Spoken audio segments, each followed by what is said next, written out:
Lakini bado kuna vuguvugu jipya la maandamano leo Desemba 9, ambapo vijana maarufu kama Gen Z na wanaharakati wanadai katiba mpya, mabadiliko ya kimfumo wa uchaguzi, haki za kujieleza, lakini pia kutaka kukomeshwa kwa utekaji, matumizi mabaya ya mali za umma, pia na baadhi ya viongozi kujilimbikizia mali. Mbali na ilivyozoeleka, kila mwaka kumekuwa kukishuhudiwa shamra za sherehe za uhuru.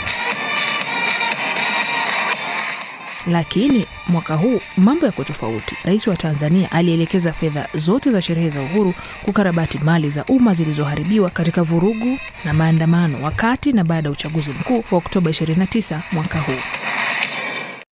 Tayari serikali ya Tanzania imesema ni muhimu kwa raia wake leo hii kusalia majumbani mwao iwapo tu hawana majukumu ya kufanya watoke nje. Huyu hapa ni Waziri Mkuu wa nchi hiyo Mwigulu Nchemba.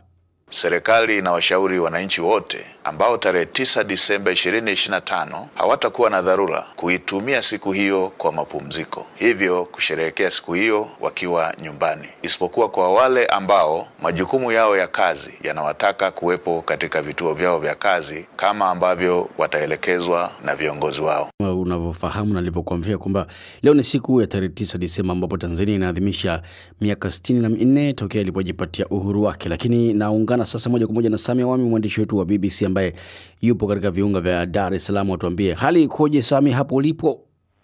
Naam David, hali mpaka hivi sasa naona ni ya utulivu, maana ndo tunatokea maeneo ya Masaki huku tunajaribu kwenda Posta. Kwa kweli barabara ni nyeupe, kuna watu wawili watatu tunakutana nao katika umbali mrefu kidogo, lakini pia magari ni machache sana, kuna askari pia wapo barabarani. Kwa hivyo kwa ujumla hali ni tulivu kabisa. Nadhani umeshaona tayari ulivyozungumza hapo na ulivyoangalia hali ya usalama iko vipi na watu labda watazamie nini leo? Kwa kweli kama ulivyosema ni kwamba kuna askari. Kwa mfano tumetoka hapa saa hizi maeneo ya kanisa la St. Peter's hapa. Kuna gari la askari liko hapo. Lakini kuanzia jana usiku pia, kwa mfano hata wakati nimezunguka maeneo ya Upanga Posta huku, tukutana na askari pia, kwa mfano kama maeneo ya Darajani pale, actually kwa ni wanajeshi kabisa, wanajaribu kuuliza wewe ni nani, unakwenda wapi. Vyombo vya usafiri kwa mfano kama vile bajaji au bodaboda zilikuwa zinazuiliwa kupita hapo maeneo ya Darajani. Kwa hivyo hali unayoiona hapa ni kwamba kuna uimarishwaji mkubwa wa usalama kwa kweli.